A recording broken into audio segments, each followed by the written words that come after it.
The agenda for today, first, I want to just start out by talking about the mental challenges that we all have to deal with as salespeople. Then I want to talk about how we can decrease any self doubt that you may have. And then once we decrease your self doubt, how can we improve your mindset and build a stronger mindset? And then once we have a strong mindset, what can we do ongoing long term to maintain that mental strength? And so let's just get started with talking about the mental challenges that we all have to deal with. Let's first start to talk about the external environment that we are all really operating in, right? This is the world that we live in, the world that we're trying to sell in. And the reality is that the prospects that we're trying to sell to are extremely busy, especially if you're doing B2B selling. You're selling to decision makers. Those are high-level managers. They have a lot of responsibilities, and those are difficult people to get a hold of and get time with. Not only is that difficult, but there's a tremendous amount of competition that you're fighting with. Not only likely are there direct competitors that probably sell the exact same thing that you sell that are trying to reach the same busy people, but you're also competing with salespeople and vendors that have nothing to do with what you sell. Not only external vendors, but there are probably people internal in the organization that are trying to sell stuff that you are competing with in terms of trying to get the prospect's time and attention.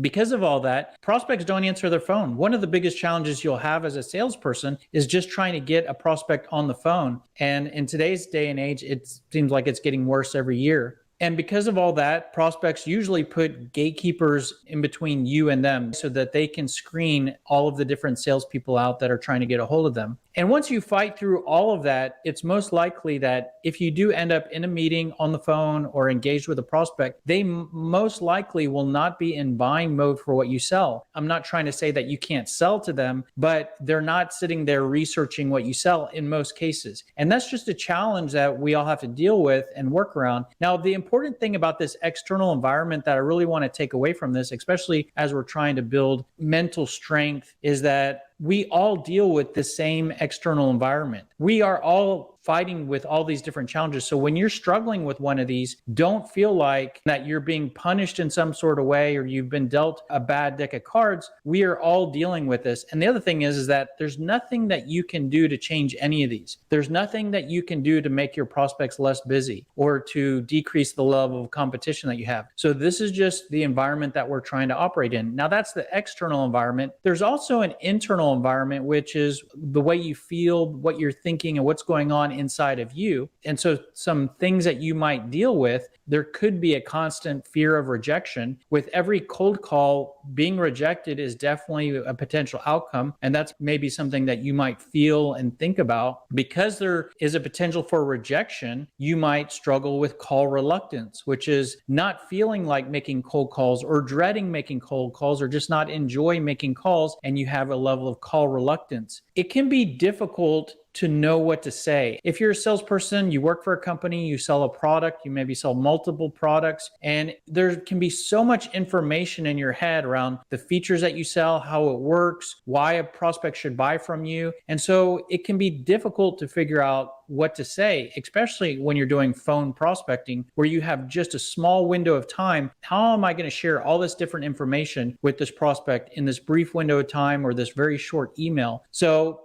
you can struggle with not knowing what to say and do. And because you don't know what to say and do, you might not have a high level of confidence. You're about to pick up the phone, you're going to call someone, they might reject you. You have 2 minutes to work with. What are you going to say? How are you going to manage that? And that can decrease your level of confidence. If you are getting rejected and if you are trying to talk prospects into buying your product, that might feel like you're having to push and prospects aren't buying into what you're selling. That might decrease the level of belief that you have in what you sell. It can be very common to be a salesperson to have a bag of products and to make money when you sell those and to want to sell those products, but to feel like the person that you're talking to probably isn't going to want what you sell and you have to really fight to try to get them to want it. And that's an example of not having a ton of confidence in what you sell. And because when you add up all of those things, you might end up with a low level of motivation. And so that's what we're really going to talk about here today is how can we boost your motivation? And the reality is that while you don't have a lot of control over your external environment, there is a tremendous amount of control that you have over your internal environment. And one of the things that you can do to improve most of those things is to simply become more prepared. When I was talking about confidence and not knowing what to do, if you simply create a call script, that can help.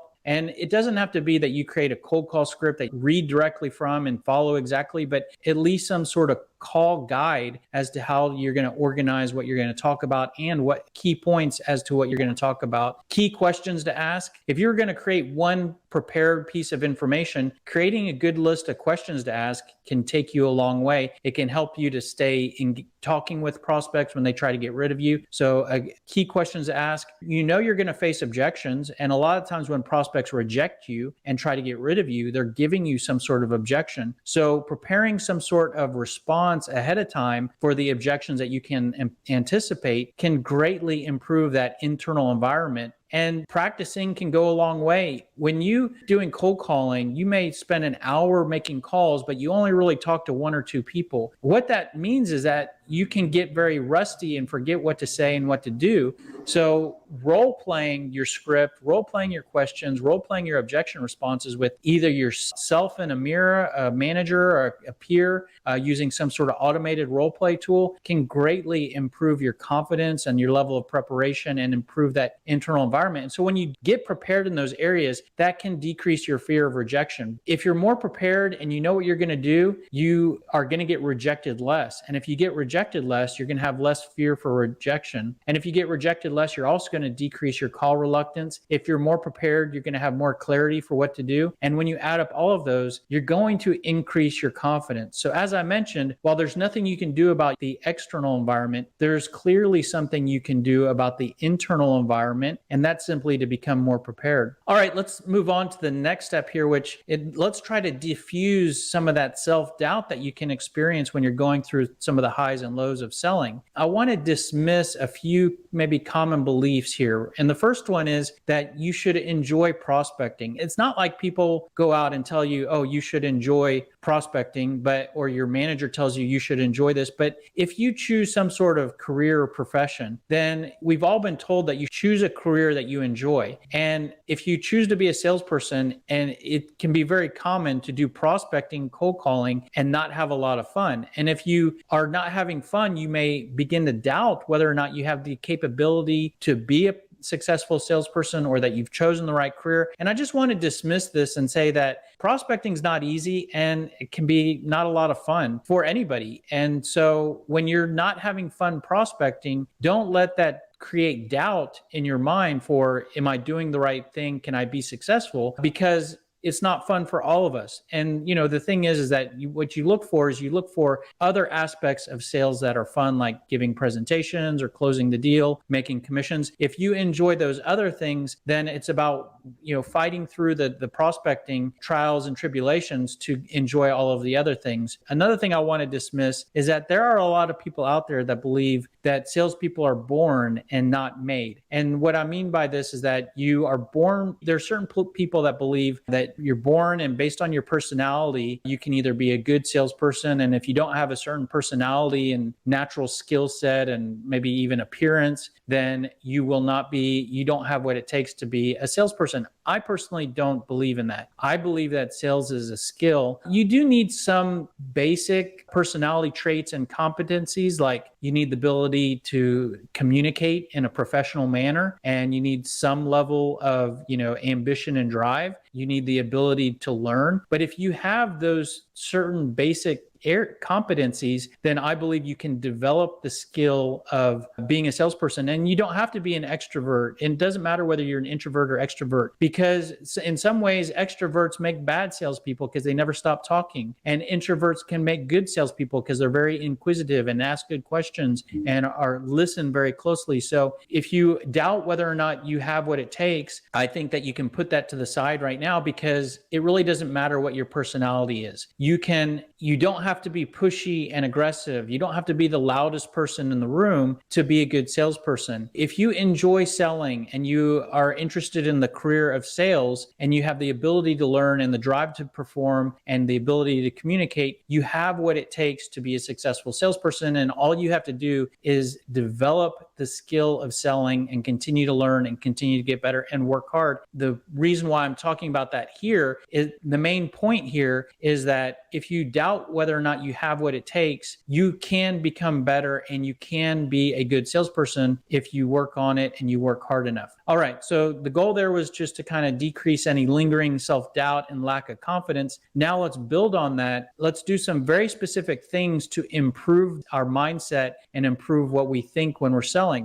Now, I'm going to go back to this slide. I watched any of our other training videos. You will have seen this comparison of product selling to consultative selling. We typically talk about this comparison when we talk about what to say and building your script and sales message. And that on the left is product selling, where that's salespeople that are going out primarily pushing products and talking about their product. And on the right side is consultative selling, where that's a salesperson that's trying to be more of a consultant, ask good questions, focus more on improvements and problems. And while that all it can impact what you say, if you shift from product selling to consultative selling, it can also improve your mindset. And it starts with actually the value piece of consultative selling, where you are focusing on the improvements that your product and service can make. And what you can do is, if you keep those improvements that you can make in the front of your mind, this is what is called value awareness. So the improvements that you can make is the value that your service or your product has to offer. And if you keep that in the front of your mind, then you're maintaining value awareness. It can be very easy for you to know the value and benefits that your product delivers, but to forget it, to put it on the back burner, and to have in the front of your mind the product that you sell and only talk about the product. That's how you fall into being more of a product selling salesperson. But if we fight that natural instinct and try to maintain that value awareness by keeping the improvements in the front of our mind, and when you're more aware of how you help, then you can realize that there are people out there that need what you sell. And if there are people out there that need what you sell and you're just trying to find those people, then you are looking for the people that you help. This can decrease your call reluctance, because if you're trying to push a product and you're trying to talk someone into wanting what you sell, you might be reluctant to try to have that conversation. But if you are reaching out to someone to see if they are part of the pie of people that need what you sell, then you will be less reluctant, because you're trying to help people and you're just trying to look for the people that need your help. And that's the next step here, which is you want to view yourself more as a helper. If your product helps in some sort of way, there are people that need your help and there are people that don't. Just like if there's a doctor that has medicine, there are people that are sick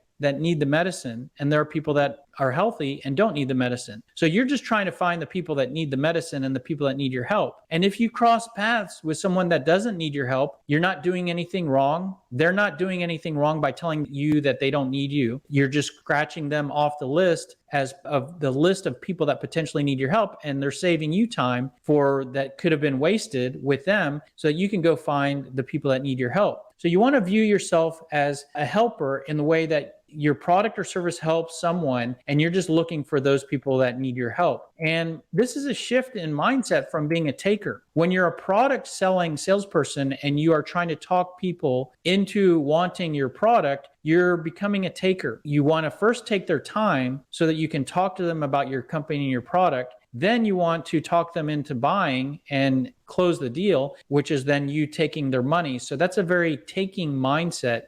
Becoming value aware and looking for the people that need your help and focusing on them and trying to help them is more of a helper. So start being a helper and stop being a taker. The next tip is to try to minimize and eliminate using weak language. When you talk in a weak way, and I'll give you some examples here, that can make you feel weak in terms of what you're trying to do and your position compared to the prospect. For example, when you say stuff like, I know you're busy right now, but I'll only take a couple minutes of your time. Or I'm sorry for the interruption, or I will not take too much of your time, or did I catch you at a bad time, or I'm sorry to bother you. This is all very weak. And this is the type of language that a taker takes and that a product selling salesperson might use, because that person knows that they're not helping, they're trying to take, and they're trying to be as less intrusive as possible. And they know that they're bothering the person because they're trying to push their product on them. So they try to soften that by using this weak language. And right away, not only are you presenting yourself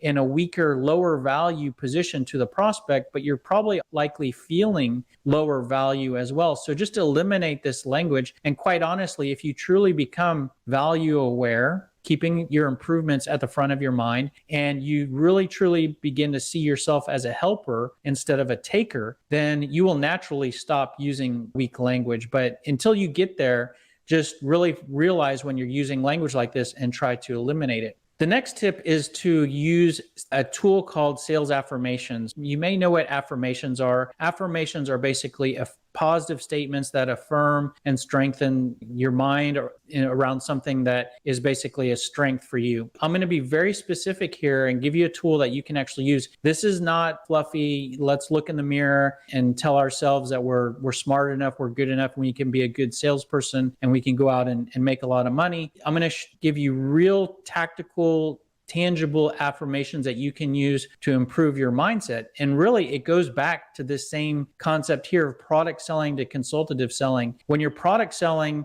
all you're really thinking about and talking about is your company and product. But if you're consultative selling, you can use almost all of these different areas of your consultative selling sales message as sales affirmations. So let me show you what that looks like. And it actually starts with building your consultative selling sales message, which we've done in a previous training module. So if this slide is new that I'm going to show you here, you might want to go back and watch the training module on how to build your sales message. But in a previous module, we basically created a sales message, a consultative sales message for web design services, targeting small businesses. These are the improvements. These are the pain points. These are the questions we could ask. And then this is a customer example for that particular service line. This is the sales message that we created, and that allowed us to create different building blocks that we then use, or that we've used in other training modules, to create scripts and emails and voicemails and whatnot. Now we can use those same building blocks to create sales affirmations. And let me show you what that looks like. So if we start with our value points, not only can we use our value points in our script, but these are sales affirmations, because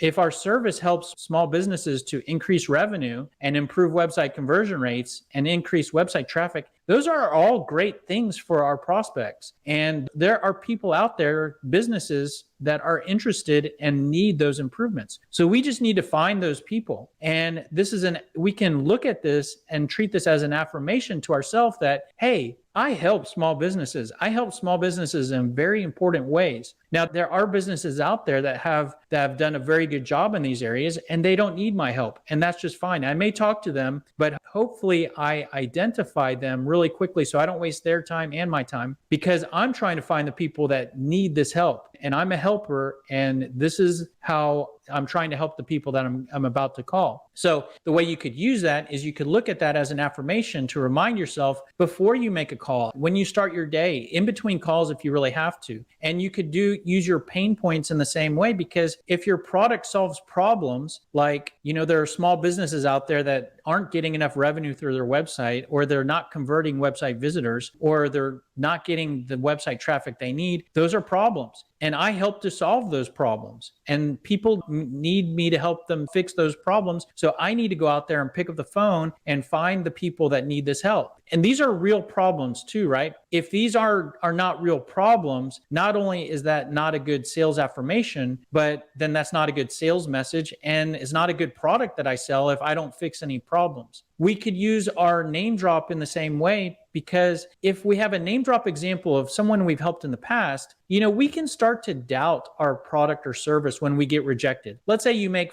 10 cold calls, talk to 10 people, and you get blown out of the water on all 10 calls. You're going to start to doubt whether or not what you sell works, or whether or not people need what you sell after all that rejection. But if you can really think of a customer example of someone you've really helped, not only is that good for your sales message and your script, but it's also a good reminder to yourself that, hey, I helped these guys over here to do this, and they really love that, and it helped them. And so let me remind myself of that customer example when it's time to get my mind right and get my head straight before I make calls. You could also use your product building block, because when we create your product building block, not only is it all the features of what your product does, but we also want you to focus on how you're different, how you're better, some really key bragging points about your company. So the differentiation and the bragging points are great affirmations, because, if your product is quicker to implement, is cheaper, it comes with this, or it's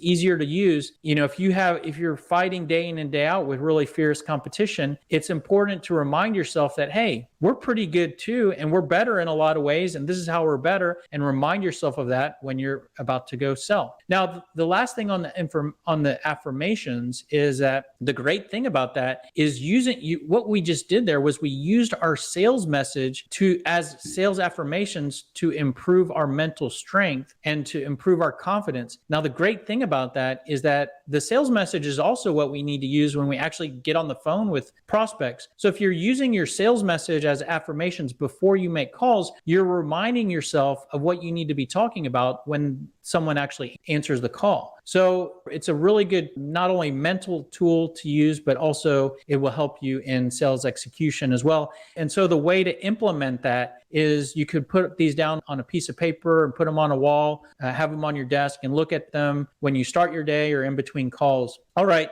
So let's wrap up with some tips. At this point, we've strengthened our mental mindset. Now let's keep it strong and maintain that strong mental mindset ongoing. And so one tip is, and by the way, I'm going to give you about 4 or 5 different tips here. Take from it whatever you like, or apply some of this and some of that. These are just ideas to keep in mind to basically quiet all the madness that can come with being a salesperson. And what I mean by madness is that it can be easy to have a million different things to do when you're a salesperson. You have to go find new clients, you have to contact existing customers, you have to work on a proposal, you have management talking to you about, filling out the TPS reports. So you have a lot of different things to do. And if you're not organized, that can create a level of stress on you day in and day out. So one tip that I have is to basically compartmentalize your time. So if you have all these different tasks that you need to work on, really segment your time so that you only focus on one task at a time. So the way to start with that is, let me list out all the different things I have to do. I have to do cold calling, I have to do networking, I have to do some check-ins. So list out the different things you need to do. I have to do training, and basically assign different segments of the week to each task. And when you're only working on one task,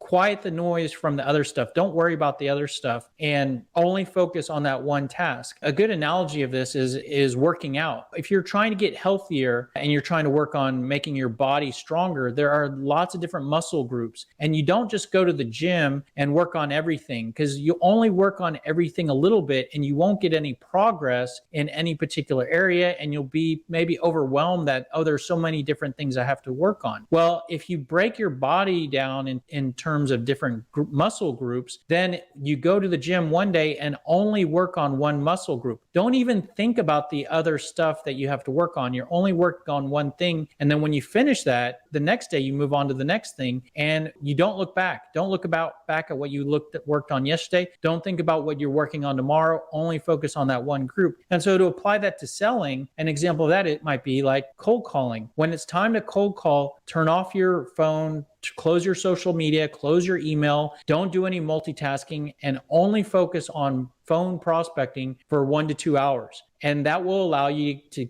not only have more progress and be more productive in that one area for those 2 hours, but it will improve your mindset of not being as stressed with, the million different things you have to do. All I'm doing right now is phone prospecting, and that's all I'm going to worry about. Another tip is to establish a daily routine. So, if you do the same things every day or throughout the week, create some sort of routine where every day I do this, and at this time, and every day I do this. So an example might be, you start your day at a particular time and you work on the same thing and go through the same routine. The way this may help you is, let's go back to working out as an example. You may be lazy and may hate working out and may dread it. And if you work out at different times of the week and don't have any kind of routine, it might be easy to talk yourself into saying, I'm not going to do it today. But if you get in a routine where every day after work, you go straight to the gym and it's your workout starts at the same time every day, even knowing you may still be lazy and you might still not enjoy working out, because you've created that routine, it'll become more of a habit and you'll be less likely to not do what you need to do. And while that might not maybe increase your motivation, it can be a tactic to decrease your laziness or your procrastination, and it can help you to get stuff done. You also may want to create your own sales targets and activity targets. If you're a salesperson and you work for a company, you likely have sales targets. They could be very big targets. For example, you may have an annual quota. Well, if you have an annual quota, of course, everything you do every day is going towards that annual quota. But because that's such a big number, it can be hard to feel like you're making progress or how to figure out how you're doing against the target you've been given. So one tip that I have is, depending on what targets you've been given by your employer, you may want to create your own target. So if you've been given an annual quota, break that down to be a monthly quota, a weekly quota. And so when you have those smaller targets, you can have more clarity for how you're doing, how you're progressing against the smaller numbers. And that can help keep you focused and keep you motivated or keep you on track, if nothing else. You could also create targets. Sales quota and the metric of the business that you've closed is maybe the most important metric you have. But there are also other targets that you can create for yourself. For example, there's a lot of activity that has to be done before you reach a point where you close business. For example, so many calls lead to so many meetings, and so many meetings lead to so many proposals, and so many proposals lead to so many deals closed, or whatever that funnel looks like for you. All of those different activities and steps could be targets that you create for yourself. So you might want to create a number of, this is how many calls I need to make, this is how many networking events I need to go to. And so create your own targets and actually keep track of them. And a good thing for your targets is for them to be realistic. So you don't want to say, oh, I'm going to make 200 cold calls a day or even 100 cold calls a day if that's not realistic. Pick a number that you can realistically hit so that you're more motivated, because if you create a target that's not realistic, it's just going to be something that, you know, you're going to try once and not get close to it, and it's not going to create that level of motivation.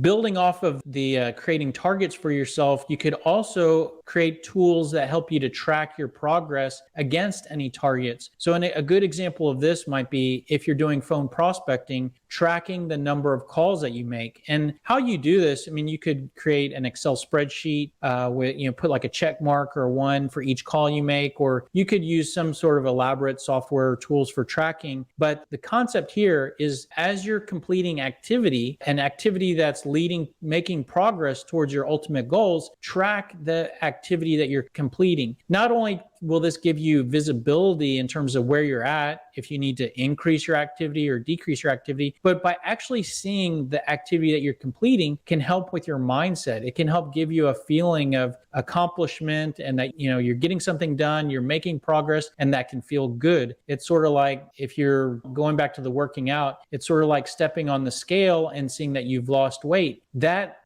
type of result can give you the motivation you need to stay on your diet or to go to the gym the next day. So tracking that progress can help you with that. Now, a slight variation of that, and this is something that I do personally, which it's a concept of creating daily check boxes. So this could kind of overlap with your tracking progress, but it's slightly different in that there's stuff that needs to be done every day. And so for each thing that needs to be done, you could create a checkbox. And it's kind of similar to a to-do list, but a to-do list is different in that a to-do list might be unique for each day. This is what I need to do today. These are the errands I need to run. The list of checkboxes are the things that you need to do every day to keep making progress towards your goal. So it's not go run an errand. It might be making an hour of cold calls, or maybe for you, it might be just making one cold call, whatever that number needs to be. You know, if you're a business owner, it might be creating a video for your business every day, on posting that video on social media. You know, whether you're a business owner or you're an employee, we all have administrative tasks that can build up. You know, when you have all these like expense reports and paperwork that needs to be filled out, and you can create a stack of to-dos, it can be stressful and it can be overwhelming. But if you create a checkbox where every day I'm going to try to complete one personal task or one personal finance item. Just think of, if you do one item a day, you could have a big stack of to-dos, and then it only takes a couple weeks for all of that to get wiped out if you just do one a day. So the concept here is thinking about, what do I need to do each day to continue to make progress, and then check that off that list when you complete that one step each day. So this can help with your mindset, in that as you're checking things off, not only do you have a feeling of accomplishment, but you can also move on to the next task. For example, if I have a stack of administrative stuff, if I complete that one task of, okay, I did my one admin task today, I filed my expense report. Okay, now that's done. I don't need to worry about that stack of items there. I've done my one task for today. I'm going to move on to my next checkbox, and I'll get back to do the next administrative task tomorrow. So it can really help to give you a more clear mindset of, I have everything under control, I'm making progress, and I know what I need to do next. The last thing are some random ideas that you might want to consider for your mindset. And so, you could give these a shot, but of course, meditating is something that can be good for your mind. Yoga, reading, recreational reading, or whatever the material is. Your mind can get so frazzled when you're selling all day, whether it's working the phones, getting knocked around by prospects, dealing with your employer, whoever. To stop and take a break and read can help you to just kind of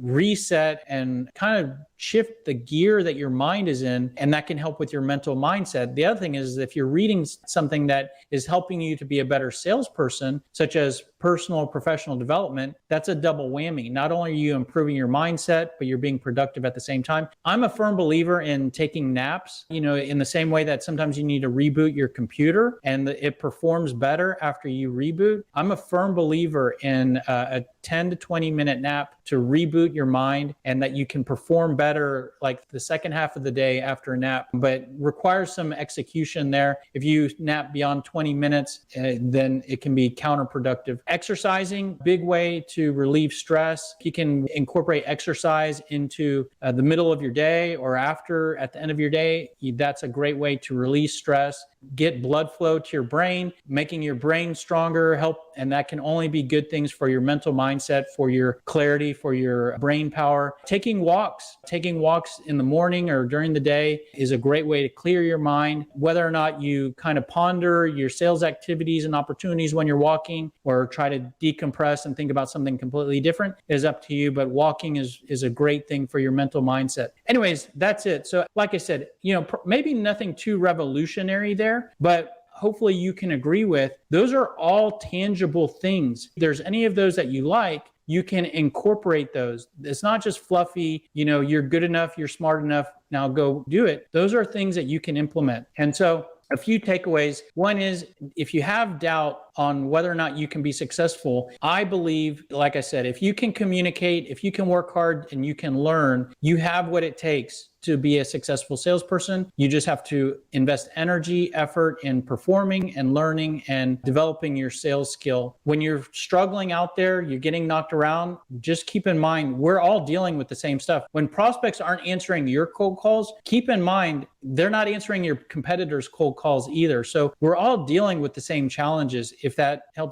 makes you to feel any better. Now, some of those challenges you have no control over, like your prospects being incredibly busy, but there are a lot of things you have control over, like your internal mindset, how prepared you are, what you're thinking. And really, in terms of what you're thinking, probably one of the most important things that you can think about when you're selling is becoming more value aware, keeping those improvements of how you help in the front of your mind. Not only can that help you to be more confident and less reluctant and fear rejection less, but it can also help you to improve how you communicate, because your benefits are going to be right there in the front of your mind. So that's pretty much it. If you have any questions or want any more information, just go to salesscripter.com. You can also contact us there. There's a chat window in the bottom right, or our phone number and email. Plenty of videos. There's ebooks on salesscripter.com that are free if you want to sign up for it. Anyways, hopefully this was helpful, and we'll see you on the next video. Take care.